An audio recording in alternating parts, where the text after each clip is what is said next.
Сайн байцгаана уу залуучуудаа, Java-гийн 15 дахь видео хичээлээ хүргэж байна. Энэ удаагийн хичээлээр бидний constructor гэж нэрлэдэг бүтцийн тухай авч үзье. За энэ бүтцийн маань гол онцлог нь гэх юм бол объектыг зарлахтайгаа зэрэгцүүлэн утга оноож ашиглаж болдог байгаа. Ингээд шуудхан жишээ програмаа бичиж хэрэглэгчийн функцийг тодорхойлъё. За энэ бүтцэд хэрэглэгчийн функцийг тодорхойлохдоо классын нэртэй нэжлэх нэр өгдөг байгаа.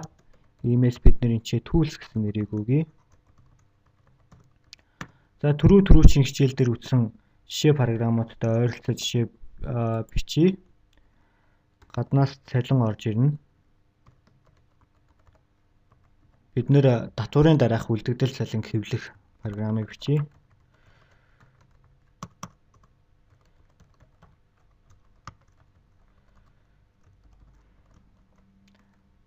Таны татварын дараах цалин тодорхойлох хэсэг тавилаа, нэг заавлаа, залгаж хэвлэх нь цалингаас татварыг авах байгаа.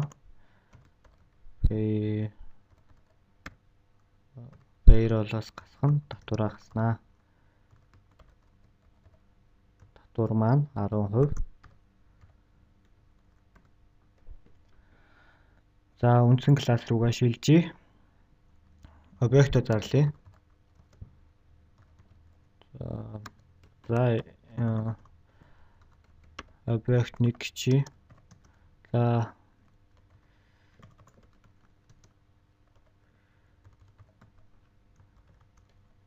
миний түрүүний хэлсэнчлэн объектоо зарлахтайгаа зэрэгцүүлэн утга оноож өгч болдог байгаа. За би энэ 60,000 төгрөг гэсэн утгыг оноогоод өгчий. За энэ хүү объектыг хаанч програмын аль ч хэсэгт мэдээж ашиглаж болно.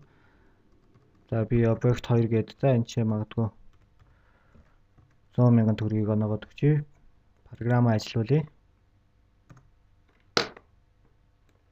За үр дүн ингэж гарч байна. Таны татварын дараах цалин 54,000, 90,000. За та бүхэнд энэ хичээл ойлгомжтой байсан гэдэгт найдаж байна. Дараагийн хичээлээр уулзлаа баяртай. Миний хичээлийг найз нөхдөдөө шеэр хийгээрэй.